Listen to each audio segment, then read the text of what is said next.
राजा की खोई हुई तलवार, द किंग्स लोस्ट स्वॉर्ड।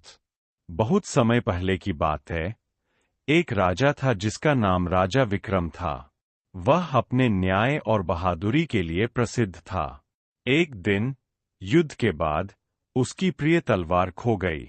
वह तलवार सिर्फ एक हथियार नहीं थी, बल्कि उसमें जादुई शक्तियां थीं। तलवार खो जाने से राज्य के चारों ओर अराजकता फैलने लगी। राजा ने अपने मंत्री से कहा, जो भी मेरी तलवार वापस लाएगा, उसे मैं आधा राज्य दूंगा। यह सुनकर राज्य का हर व्यक्ति तलवार ढूंढने निकल पड़ा।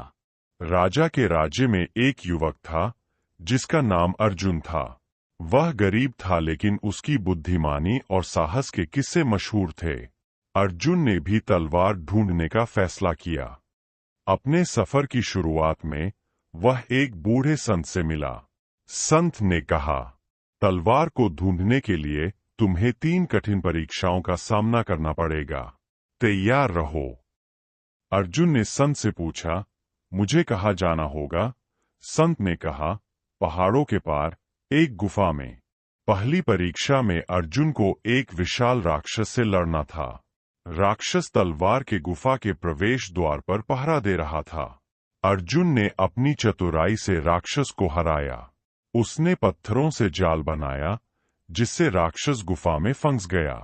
दूसरी परीक्षा में अर्जुन को एक गहरी नदी पार करनी थी। नदी में जलपरी जैसी पानी रहती थी, जो उसे गहराई में खींचने की कोशिश कर रही थी।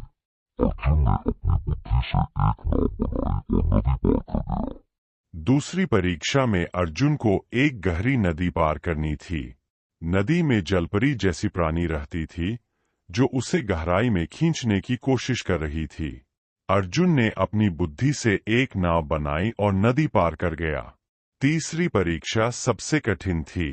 अर्जुन को गुफा के अंदर एक जादुई पहेली को हल करना था। दीवार पर लिखा था, तुम तलवार के योग्य तभी हो जब तुम दूसरों की भलाई के लिए इसे उपयोग करोगे। अर्जुन ने बिना किसी स्वार्थ के यह मान लिया और पहेली का उत्तर दिया। गुफा के भीतर से चमकती हुई तलवार अर्जुन के हाथों में आ गई। अर्जुन तलवार को राजा के पास लेकर आया। राजा ने उसे आधा राज्य देने का वादा पूरा किया, लेकिन अर्जुन ने कहा, मुझे राज्य नहीं चाहिए। मुझे खुशी है कि मैंने अपनी बुद्धि और साहस से राज्य की मदद की।